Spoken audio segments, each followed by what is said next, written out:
Alors, bienvenue à tous dans ce nouvel épisode de podcast. C'est déjà le troisième épisode de LFPC Podcast. Donc aujourd'hui, on va voir le métier de codeur et codeuse en LFPC en 3 points. Alors, le premier point, c'est les formations. Comment on se forme pour faire ce métier? Alors, pour faire le métier de codeur et codeuse en LFPC, vous devez passer une licence professionnelle. Il en existe 2 en France.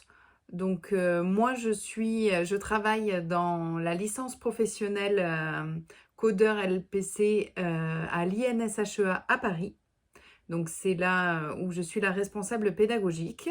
C'est une licence professionnelle qui a ouvert en 2005.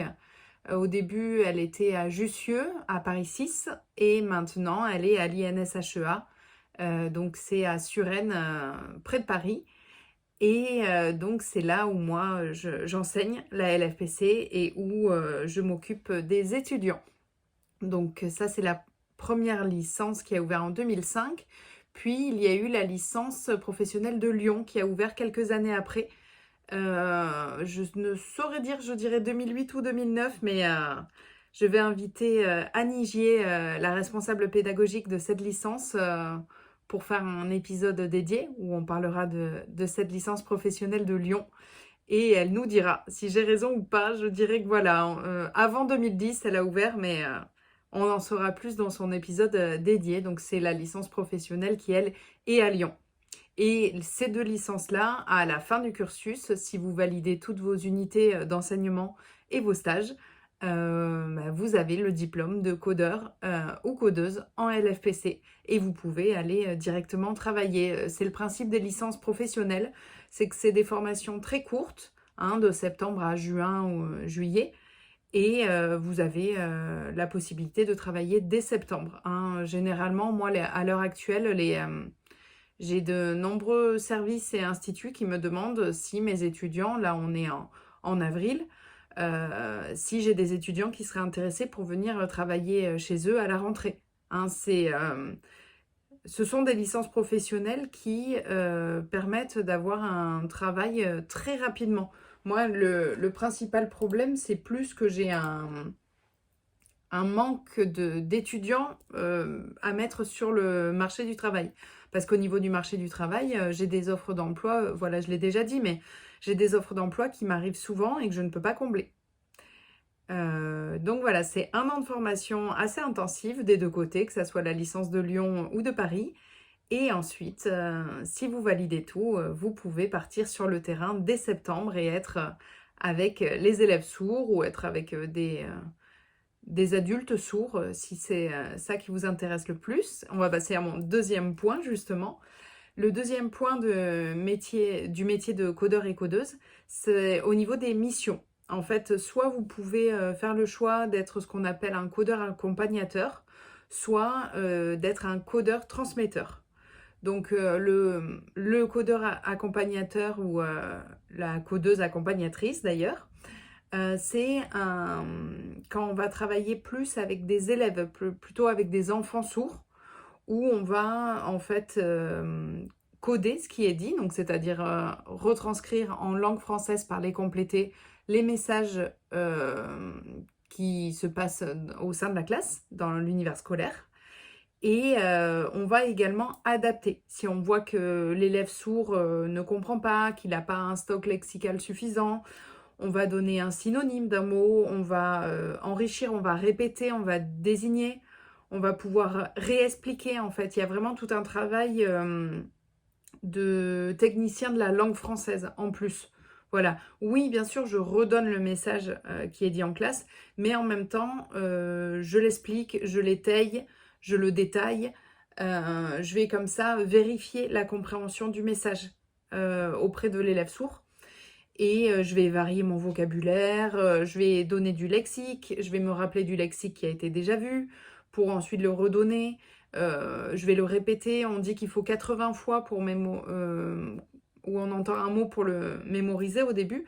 Donc voilà, le travail de codeur accompagnateur, ça va vraiment être un travail auprès des jeunes élèves et des moins jeunes, mais voilà, c'est plutôt dans le cadre scolaire au niveau des enfants. et adolescents où on va travailler la langue, en plus de transmettre le message, évidemment, et on va reprendre sur des termes qui n'ont pas été bien compris pour pouvoir enrichir la langue et faire que l'élève sourd à qui il manque parfois des bains de langage, qui n'a pas autant de langue française en quantité, en qualité et en diversité qu'un enfant entendant, mais on va l'aider en l'accompagnant, voilà, en l'accompagnant plus. Donc ça, c'est l'une des missions du codeur. Donc vous pouvez être amené à travailler avec des enfants, ou vous serez plutôt codeur accompagnateur ou codeuse accompagnatrice. Et sinon, vous pouvez être également ce qu'on appelle codeur transmetteur. Un codeur transmetteur ou codeuse transmetteuse, euh, toujours des petits doutes. Donc là, ça va être un codeur ou une codeuse qui va coder. Donc je rappelle que coder, c'est parler en langue française, parler complété. Il ou elle va coder systématiquement tout ce qui est dit au mot près. C'est du code simultané. Je vais, dans ce cas-là, coder la totalité de ce que dit la personne derrière moi. Et je vais tout retransmettre. Quand j'y arrive, bien sûr, des fois, on court un peu après le temps, donc on fait notre maximum. Mais l'idée, c'est que je vais redonner un message qui va être identique. Je ne vais pas expliquer, je ne vais pas prendre le temps d'enrichir avec du vocabulaire. Et là, ça va plutôt être un travail que je vais faire avec des élèves sourds au lycée ou à la fac. C'est déjà, là, dans ce cas-là, quand je suis codeur, codeur transmetteur, c'est vraiment que je vais travailler avec des élèves qui ont, et des adultes sourds qui ont un bon niveau de langue. Donc, j'ai pas besoin d'y revenir, j'ai pas besoin d'expliquer, j'ai pas besoin de faire un travail lexical. La langue, elle est correctement déjà apprise et il n'y a pas de souci là-dessus. On n'est plus dans ce rôle de répétition et d'explication du codeur accompagnateur. Donc, c'est plutôt avec des publics plus grands. Type des élèves sourds, voilà, au lycée ou en études supérieures, ou des personnes sourdes dans le cadre professionnel. Voilà, parce que donc ça, c'est les deux gros pôles de ce qu'on peut faire en termes de codeur, et on a beaucoup de missions en tant que codeur. Voilà, on va accompagner des élèves sourds en classe ordinaire, de la maternelle à l'enseignement supérieur. Moi, quand je travaillais comme codeuse, voilà, j'ai travaillé exclusivement dans l'enseignement supérieur. J'accompagnais des étudiants en BTS, en IUT, j'ai plus en master aussi. Enfin, c'était très très varié, c'était très intéressant. Donc, on peut accompagner, voilà, ces élèves dans le milieu scolaire. On peut aussi accompagner pendant des temps de réunion.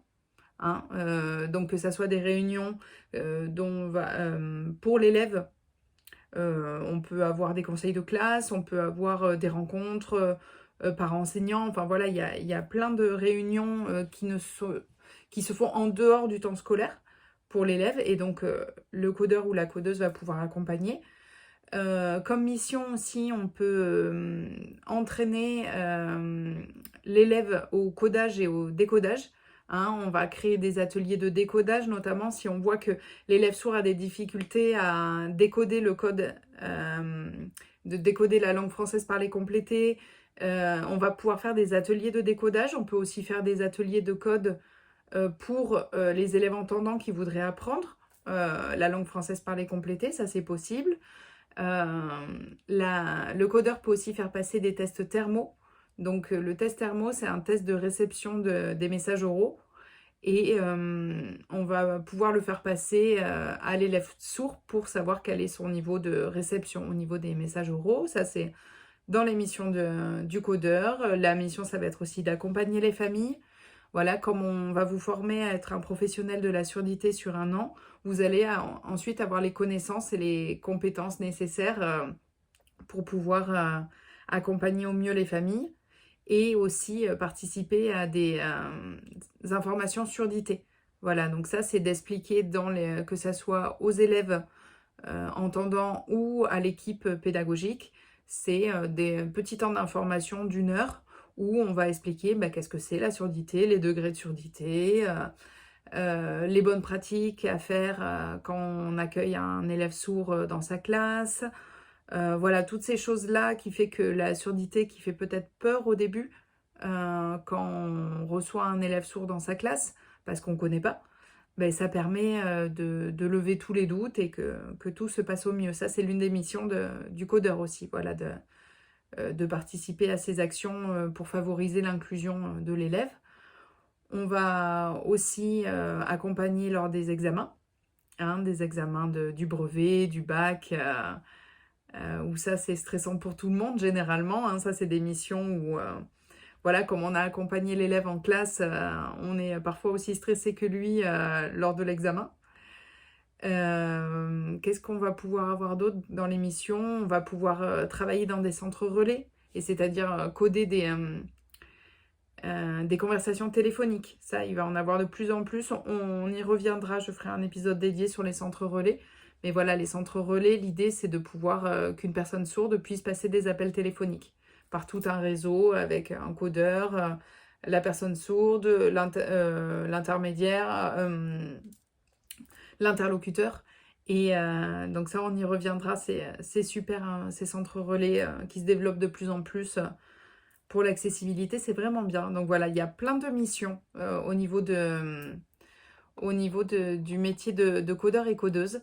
Euh, et voilà, on peut vraiment travailler aussi dans le milieu professionnel où on va accompagner les adultes sourds lors de réunions, lors de formations, lors de conférences. On peut aussi coder des conférences où l'équipe organisatrice aura pensé à la rendre accessible. Hein, c'est des missions très variées tout au long de la journée et tout au long de la semaine. On peut vraiment faire des choses très différentes d'un jour à l'autre et d'une matinée à l'après-midi. On va vraiment pouvoir varier les missions, les interlocuteurs, et c'est vraiment intéressant. Donc voilà, ça c'était mon deuxième point sur l'émission du métier de codeur. On a vu la formation, on a vu l'émission. Et le troisième point, c'est ok, j'ai compris ce qu'était le métier de codeur, j'ai compris comment on se formait. Qui nous emploie? Comment ça se passe le marché du travail? Donc mon troisième point, c'est quels sont mes employeurs possibles? C'est une question qu'on m'a posée d'ailleurs dernièrement, où la personne s'était renseignée auprès de chez elle, mais ne trouvait pas d'offre d'emploi, par exemple, de la part de l'Éducation nationale. Et en fait, c'est parce que ce n'est pas l'Éducation nationale qui emploie les codeurs. Hein, les codeurs, en fait, vont être employés par différents types de structures, mais souvent, en fait, un codeur ou une codeuse va être employé par plutôt le côté médico-social. Vous avez, quand vous avez une inclusion d'élèves sourds et d'élèves en situation de handicap, vous avez la sphère de l'éducation nationale et la sphère du médico-social. Et donc, vous avez toute une multitude de professionnels. Je vais enlever mes bracelets qui cliquent dans le micro. Donc, vous avez toute une multitude de professionnels qui vont agir pour l'élève et qui peuvent être soit dans le monde de l'éducation nationale, soit dans le monde du médico-social. Au niveau des codeurs et des codeuses, vous pouvez être employé au niveau du médico-social par alors là, je ne sais jamais le prononcer, les CAMSP ou les CANSP, donc c'est CAMSP. Ça, c'est des centres d'action médico-sociale précoce qui vont être spécialisés dans la surdité, qui vont recevoir les enfants de 0 à 6 ans. Et donc, eux, généralement, ils sont rattachés à un hôpital ou à une association ou une collectivité. Et ils sont dirigés par un médecin ORL. Et donc, on peut être embauché par ce type de structure qui est donc plutôt dans le médical. Ça, c'est possible. Le plus fréquemment, vous serez embauché par un CESAD, où là, ça va être un service d'éducation spéciale et de soins à domicile. Et donc, c'est des services qui sont soit rattachés, soit qui sont indépendants, soit qui sont rattachés à un établissement médico-social. Et ce sont des centres spécialisés, en fait, qui vont pouvoir accompagner les familles et développer la communication et les apprentissages des élèves sourds. Donc, dans cette structure, CESAD, c'est un peu le terme générique. Vous avez des CESAD qui vont être pour qui vont suivre des élèves en situation de handicap, qui vont être 10, qui peuvent être avec des déficiences intellectuelles, des choses comme ça. CESAD, c'est vraiment le terme général. Vous allez retrouver, on adore les cycles dans le handicap, c'est bien ça le problème.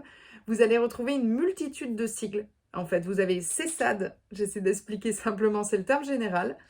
Et pour la spécificité de la surdité, souvent vous allez voir le terme SEFS. C'est imprononçable. SEFS, c'est S-S-E-F-S. Et ça veut dire service de soutien à l'éducation familiale et à la scolarisation. Donc les SEFS, moi de mon temps, quand j'ai commencé à travailler dans la surdité, on appelait ça CEFIS. Et je sais pas, un jour quelqu'un a dit « Ouh, il y a trop de voyelles, on va en enlever ». Et donc c'est le CEFS, c'est vraiment un service dédié qui va suivre les élèves sourds en inclusion.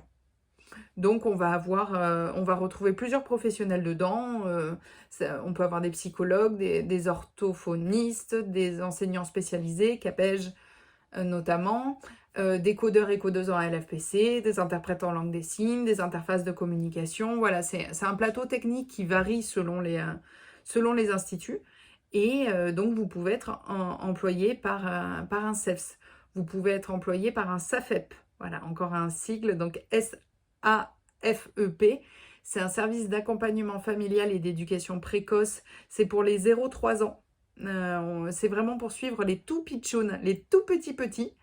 Donc ça, généralement, il y a un peu moins de codeurs. Les codeurs et codeuses, ils sont plus sur les CEFS. Mais c'est possible d'être embauché par un SAFEP.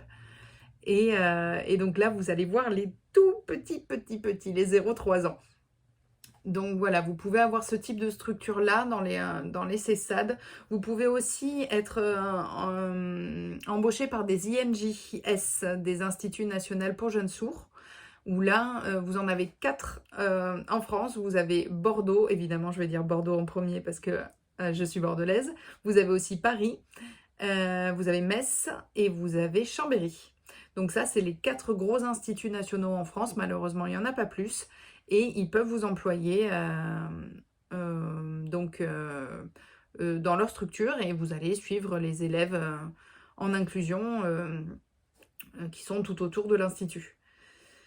Et je crois que j'ai fait le tour. Voilà, ça c'est toute la structure. Donc c'est le CESAD peut vous embaucher. Donc le CESAD qui s'appelle plutôt CEFS dans le milieu de la surdité. Et donc le CEFS, soit il est tout seul et indépendant, soit il est rattaché à ce qu'on appelle un établissement médico-social.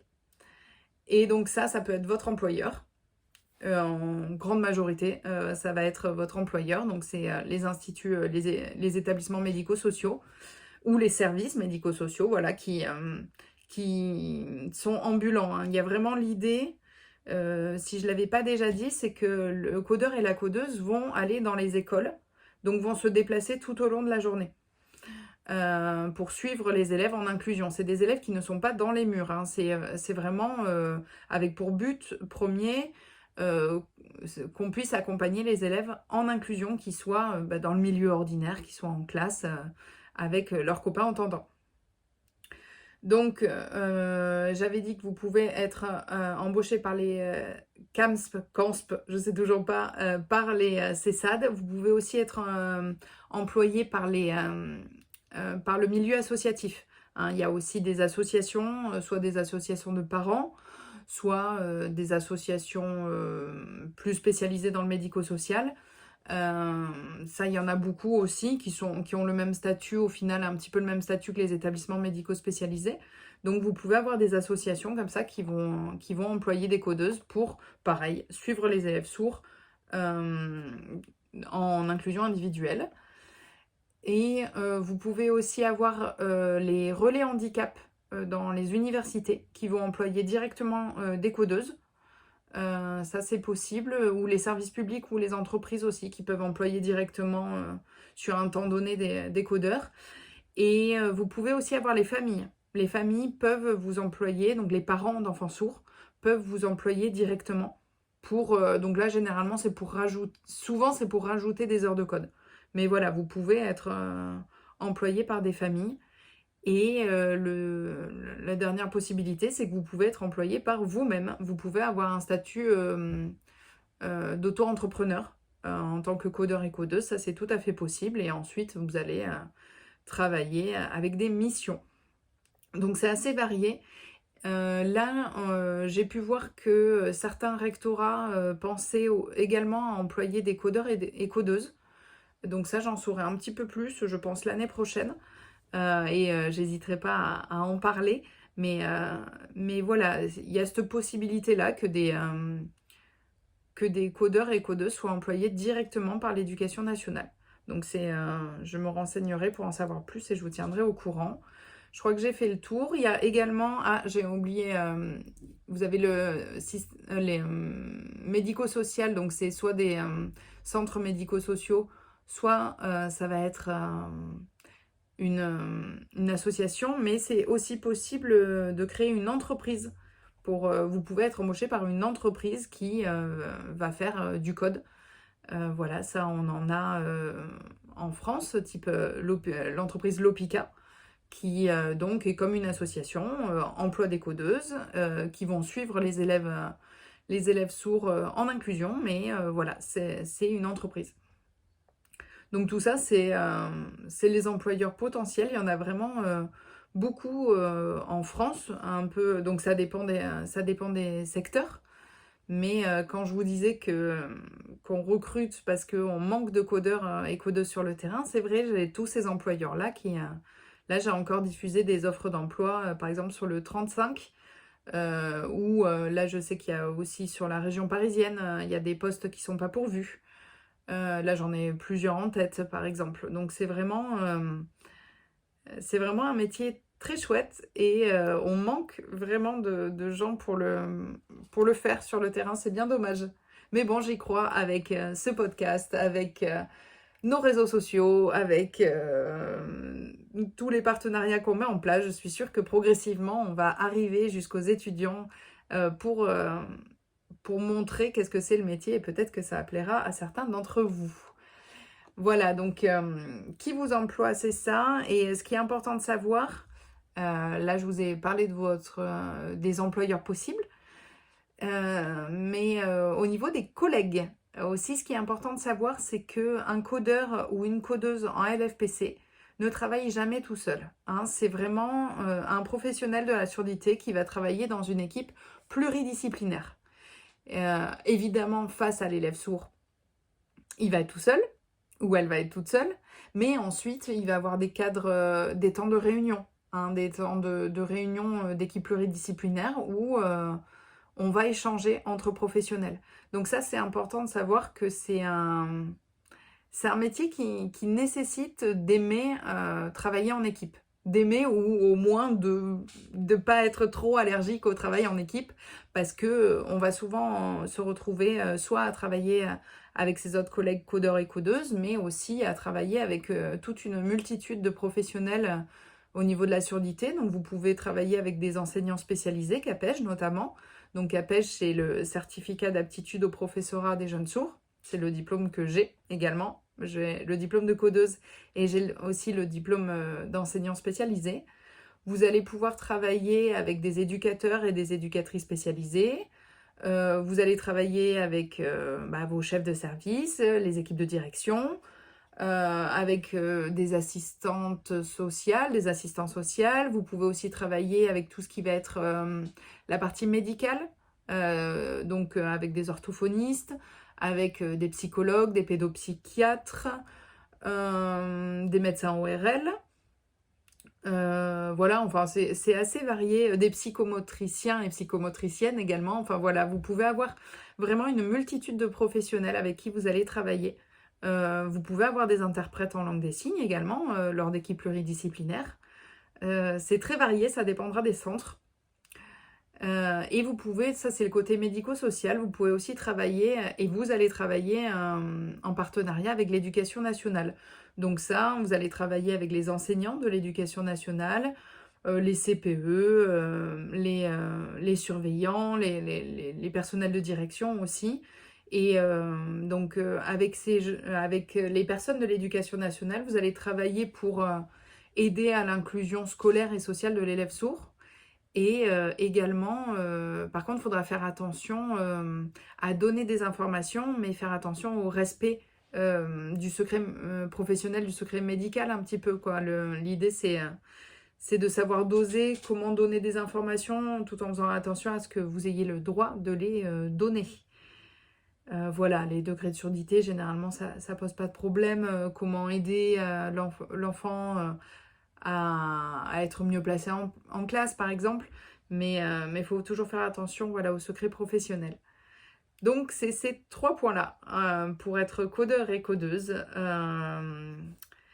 Les formations sont soit à Lyon, soit à Paris. C'est une licence professionnelle accessible à Bac+2, mais vous pouvez faire des dossiers de validation d'acquis professionnel. Et on peut vous valider l'entrée en licence sans nécessairement avoir un Bac+2. C'est à voir avec les responsables de formation. Les missions sont riches et variées. Soit voilà, vous allez être codeur accompagnateur, soit codeur transmetteur. Et les employeurs sont également variés. Vous pouvez travailler dans le cadre associatif, dans des établissements médico-sociaux, dans des instituts nationaux, dans des entreprises, à l'université, ou être votre propre patron et être en statut auto-entrepreneur. Voilà, je pensais que j'allais faire 10 minutes, ça fait déjà 26 minutes que je parle, je vais m'arrêter là. Merci d'avoir suivi cet épisode et je vous dis à bientôt pour un prochain épisode de LFPC Podcast.